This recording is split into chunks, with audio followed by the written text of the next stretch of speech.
Oke, ini kan metal yang bergerak dan tidak bergerak. Kita sekarang temukan Pak ya, jalan dia untuk pembakaran. Nanti kalau ada ruang bakar rata-rata kan di 180 derajat Pak ya. Kalau punya Lupromek ada di 240 baru ada pembakaran Pak. Terus dia jalan, seiring jalan. Nah kita satu beban ini Pak, satu lempeng ini Pak yang boleh pegang itu diasumsikan 100 kilo Pak perbandingannya. Kita jalan, mobil itu kasih beban Pak, mesin bergerak, ngorok ya Pak ya, pison dihajar terus Pak jalan.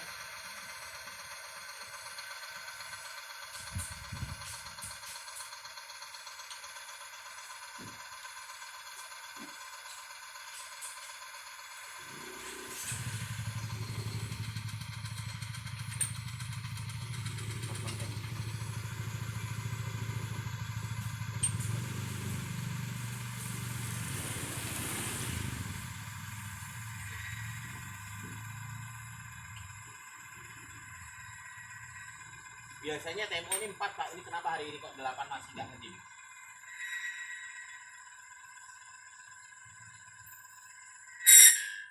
Di 13 out Pak ya, di 11 sudah berhenti dia. Artinya piston bergerak ketemu daun ceket, berarti metal itu kegulungan Pak. Nah luka kegulung, ngejim. Boleh kita lihat Pak, jadi oli apapun Pak pasti akan terjadi ngejim Pak, cuman tinggal kurun waktunya panjang atau pendek. Itu pakai oli segini loh Pak, matiin dulu deh, stop.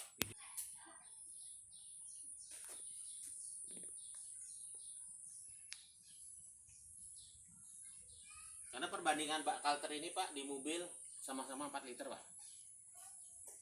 Nah ini 2 tutup ini sama dengan 1 botol Pak, 2 tutup tadi perbandingannya.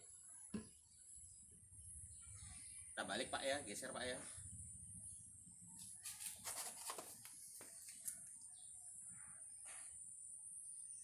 Kita main yang bersih Pak ya.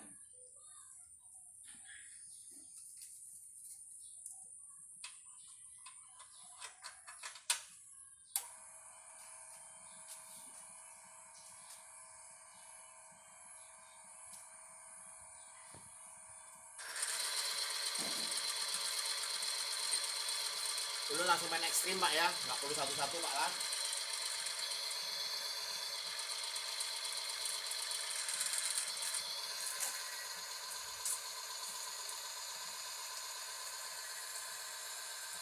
Ada suara yang seperti mengaung-ngaung suara ngorok Pak.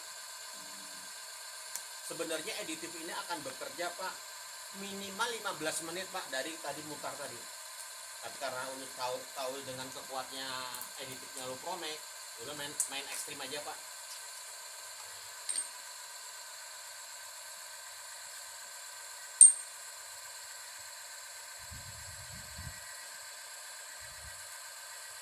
Ini belum pakai oli Lupromek Pak, masih pakai oli yang pun pian.